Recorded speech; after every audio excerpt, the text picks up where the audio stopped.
The film starts in the year 895 AD when King Aurvandil comes back with his army after winning a war. The royal family, including Queen Gudrun and Prince Amleth, welcomes him with joy and pride. King Aurvandil brings back many treasures and finds a special necklace that once belonged to a prince from the defeated empire. He gives the necklace to Prince Amleth as a gift of his victory. Soon after, King Aurvandil's brother, Duke Fjallnir, arrives to congratulate them on their victory. King Aurvandil greets his brother with a glass of wine, and Queen Gudrun gives her cup to Fjallnir. A palace official sees this and questions why the queen would share a cup with another man, causing a disturbance. Fjallnir feels insulted and orders everyone to be quiet. He then explains that small things should not be exaggerated as they can lead to misunderstandings. King Aurvandil calms Fjallnir down and tells him not to take the comment seriously as it was meant as a joke. After things settle, Fjallnir introduces his baby boy, Prince Thorir, to everyone. That night, when everyone is about to sleep, King Aurvandil shows his war wounds to his wife, which worries Gudrun. King Aurvandil reassures her that he will not die from these wounds, but will die with honor on the battlefield. The next night, King Aurvandil invites Amleth to perform a special ritual to prepare him to become the next king. They go to a temple in the forest at night and perform a dance like a dog in front of a fire. They drink holy water, called the water of knowledge, directly from a bowl like a dog. This ritual is believed to teach a person the meaning of life and death with honor, where honor means dying on the battlefield. King Aurvandil asks Amleth to promise that he will be his successor and take revenge if he is killed by the enemy. After the promise, King Aurvandil shows his wounds to Amleth and asks him to touch them so Amleth can have a vision of his future. The morning after the special ritual, King Aurvandil and Prince Amleth left the sacred temple to go back to the royal palace. But soon after leaving, King Aurvandil was suddenly shot with arrows and surrounded by a group of masked soldiers. He told Amleth to run away while he tried to fight off the attackers. Amleth hid behind a big rock and watched the soldiers from a distance. He was shocked to see that Fjallnir, his uncle, was leading the masked soldiers. Fjallnir wanted to take the throne from King Aurvandil. Fjallnir ordered his soldiers to chase Amleth through the forest to kill him and secure his position as the new king of Raps. One soldier caught Amleth, but Amleth fought back and escaped. When Amleth returned to the royal palace for safety, he found that all the officials loyal to King Aurvandil had been killed by Fjallnir's soldiers. He became more scared when he learned that Fjallnir had taken his mother, Queen Gudrun, hostage and kept her in his room. Amleth overheard the soldier he had defeated telling a lie that Amleth had drowned in the sea. Amleth decided to escape to the sea in a small boat. As he paddled away, he cried and promised to come back and save his mother. The story then jumps to a few years later. Amleth had grown into a strong young man and was living with the Vikings in Russia. The Vikings had found and raised him to be one of their warriors. Amleth still remembered the betrayal by Fjallnir and was determined to get revenge for his father's death. In the evening, Amleth and the other Vikings performed a special dance ritual in a circle around a fire before attacking a region to take control of it. The next morning, Amleth and the Vikings sneaked into the border of their target area, with Amleth leading the attack. After he threw a spear, the Viking leader shouted for his troops to start the attack. The battle between the Vikings and the local soldiers was fierce, with the Vikings brutally defeating the enemy. The Vikings won and took control of the area. The Viking leader praised Amleth for his skill in battle, saying that he had not been wrong about Amleth's abilities. While the Vikings celebrated, Amleth went to see a blind woman named Seeress in a temple. Seeress reminded Amleth of his duty to avenge his father, King Aurvandil. She told Amleth to sail to an island in the northern region, where he would see a burning lake on top of a black mountain. Amleth was destined to kill the traitor who had killed his father there. A black fox would help him find a sacred sword to kill the traitor. Seeress warned that once his revenge was complete, Amleth's journey would end, and a girl would carry on his legacy.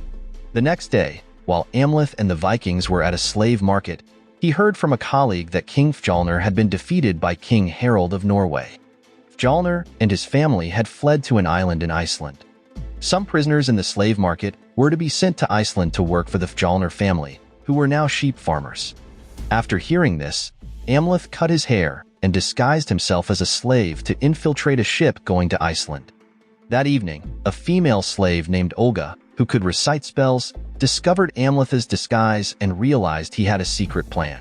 When the group of slaves arrived in Iceland, they had to walk for hours in chains over steep hills. On the way, Olga asked Amleth why he had come. Amleth told her he was looking for the traitor who killed his father. Meanwhile, Fjalnir and his second son, Gunnar, were working on the farm, waiting for the new slaves to arrive. When the slaves arrived, Fjalnir chose some to work on his farm. Amleth tried to get Fjalnir's attention, so he would be chosen. At first, Fjalnir's eldest son, Thorir, wanted to reject Amleth, but Fjalnir was impressed by Amleth's strength and asked his name. Amleth used the fake name Bjarnofr to avoid suspicion, so his plan for revenge would not be discovered. Fjalnir also chose Olga and other slaves to work on his farm. In the evening, Amleth secretly sneaked into Fjalnir's house to kill him, but he changed his mind when he saw a black fox, just like CRS had mentioned. The black fox was a clue to finding a special sword that could kill Fjalnir. The next day, Amleth and other slaves worked on the farm, cutting wood, building fences, and mowing grass. During this time, Amleth tried to find his mother, Queen Gudrun, in Fjalnir's room. When he checked the room, Gudrun was cutting Fjalnir's hair. She did not recognize him and told a servant to close the door. While Amleth was resting, Olga came to him and asked if he had found the traitor he was looking for. She also asked Amleth to protect her while they were there. Before he could answer, Fjalnir's soldiers pulled Olga away and told her to get back to work. That evening, Amleth sneaked away from the farm and followed the black fox to find the ancient sword CRS had foretold.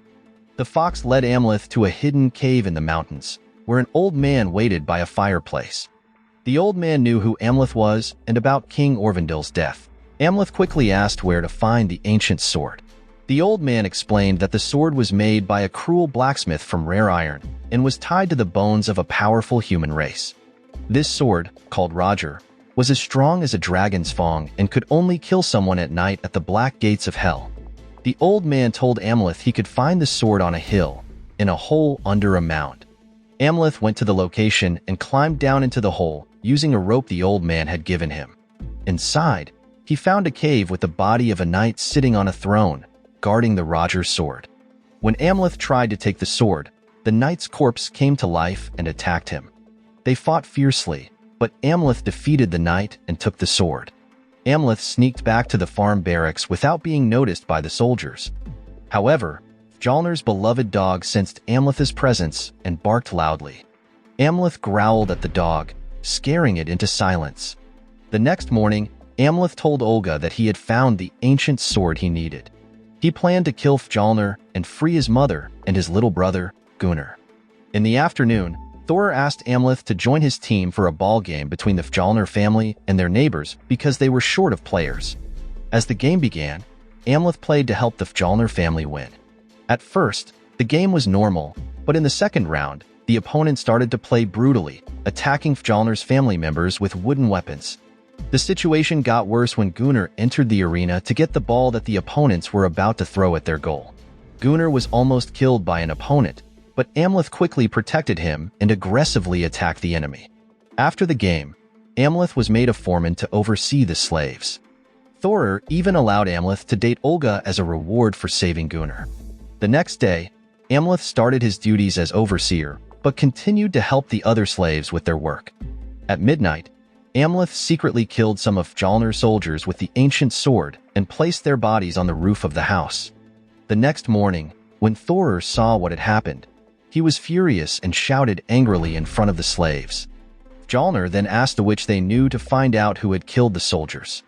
After examining the sword wounds on the bodies, the witch said the wounds were not from their world, but from the world of revenge spirits that would come back to attack them.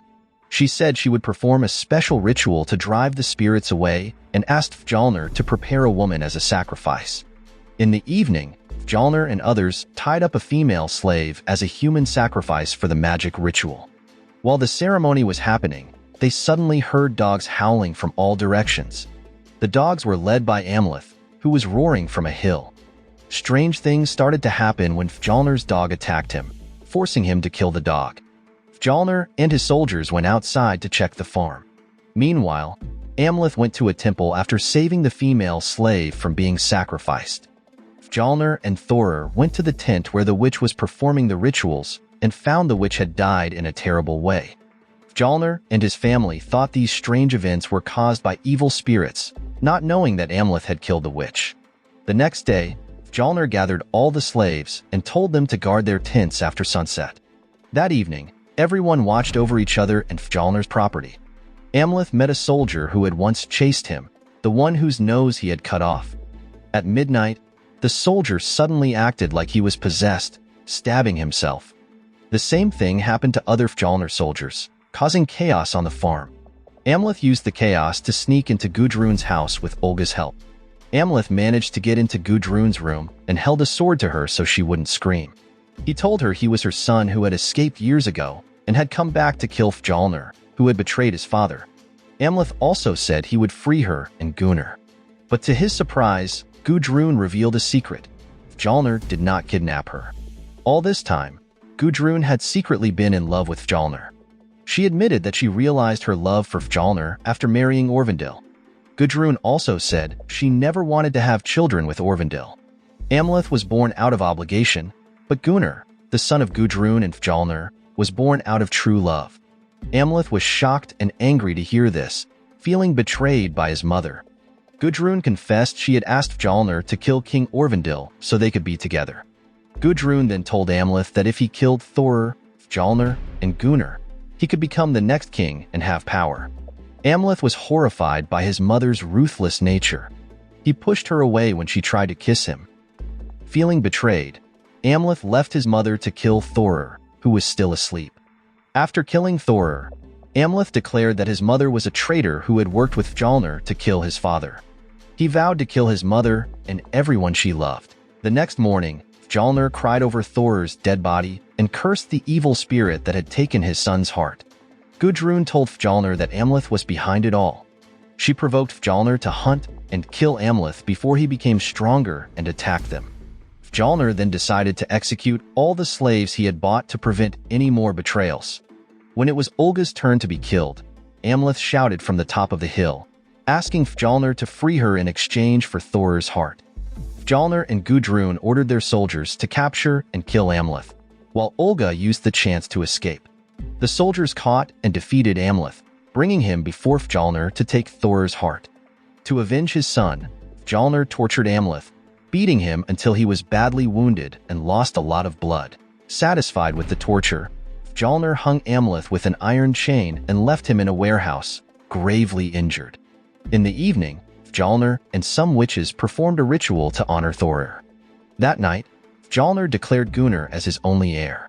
After the ritual, Fjallnir went to the barn to check on Amleth, but found only black crows where Amleth had been hanged. A female soldier had rescued Amleth and taken him to a safe place near Valhalla. The next morning, Amleth woke up and saw that Olga had saved him. Once he recovered, they decided to leave Iceland and sail to an island called Orkney to start their own kingdom. During the voyage, Amleth kissed Olga's neck wound and had a vision of their future, where their son and Olga would wear crowns.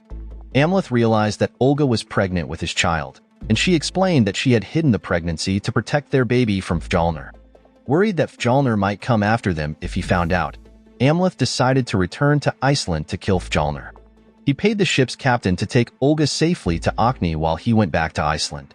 When Amleth arrived at Fjallnir's place, he killed all of Fjallnir's soldiers and then searched for Fjallnir. In Fjallnir's room, Gudrun and Gunnar attacked Amleth. He was forced to kill them both. Fjallnir found Gudrun and Gunnar's bodies and challenged Amleth to meet him at the Black Gates of Hell. Before going, Amleth freed the remaining slaves and burned the village. In the afternoon, Amleth arrived at the Black Gates of Hell and saw his mother's body. As it got darker, Fjallnir arrived, and their final battle began. It was a fierce fight, but Amleth managed to kill Fjallnir as foretold. However, Amleth also died in the battle. Just before he died, he had a vision of Olga giving birth to twins who would be his heirs. So the moral of the story is always double-check if your mom secretly loves your uncle before starting a family feud.